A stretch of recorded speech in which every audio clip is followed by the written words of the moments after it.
Aga kuulan teid ja mõtlen, et kas teil tõesti on plaan ära minna? Jaa, meil on tõesti plaan ära minna. Mina olen nagu sügavalt veendunud selles, et iga organisatsioon on, eks ole, omal ajal oma juhi nägu, eks ju. Ja tegelikult inimestel on nagu hirm, et kui kõik on hästi, siis on nagu hirm, et kui nüüd juhid lähevad ära, kellega justkui kõik on hästi, et siis juhtub midagi ja organisatsioon kukub kokku, eks ju.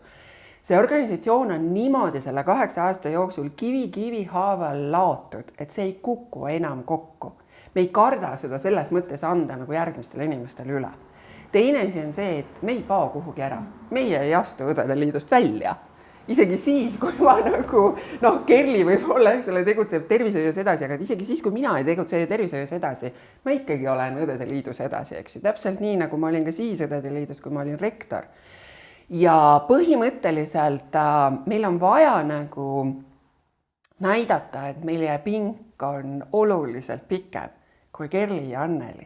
Ja me ju ei otsi järgmist Kerlit ja Annelit. Me otsime järgmisi inimesi, kes tooksid mingisuguseid vaatenurki, mida meie ei ole siiamaani näinud, eks ju. Või avastaksid mingeid alasid, mida meie ei ole siiamaani avastanud. Sellepärast, et iga inimene on nii unikaalne, et ta leiab mingi asja, mida meie oleme jätnud nii-öelda 2 silma vahele hetkel, eks ju.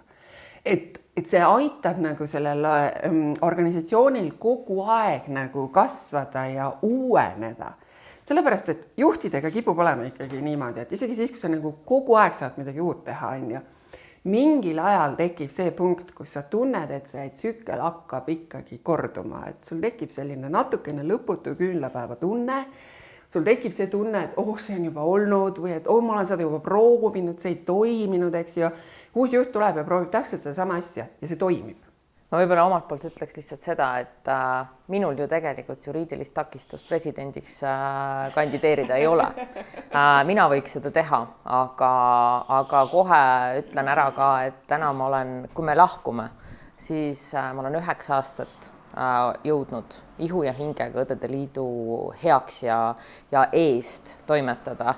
Ja ma vajan vahepeal kindlasti teist õhku ja mu väljakutsed mujal vaikselt hiilivad ise juba ligi ja seda mitte sellepärast, et mulle Õdede Liidus ei meeldi, vaid võib-olla on see, et nagu Anneli rääkis, et juba on tehtud ja juba on oldud ja kerge kordumise tunne tekib. Iseenesest ma otsin asju, mis mul paneks väga silma särama.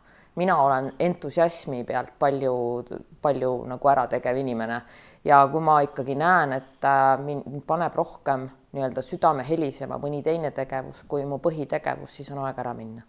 Et see on ka aus meie liikmete osas. Mis ei välista, olgem ausad, ma olen palju noorem kui Anneli. Et ma võin tagasi tulla ja mul on ka juriidiliselt võimalus tagasi tulla. Et sa andsid nüüd lubaduse, et pärast 5 aastat ma rääksin, et mul on võimalus, mis ei tähenda, et ma tulen.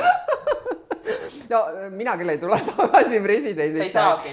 Aga otsime siis teie toolidele uusi tegutsejaid. Aitäh! Julgege kandideerida. Tulge, siin on väga äge.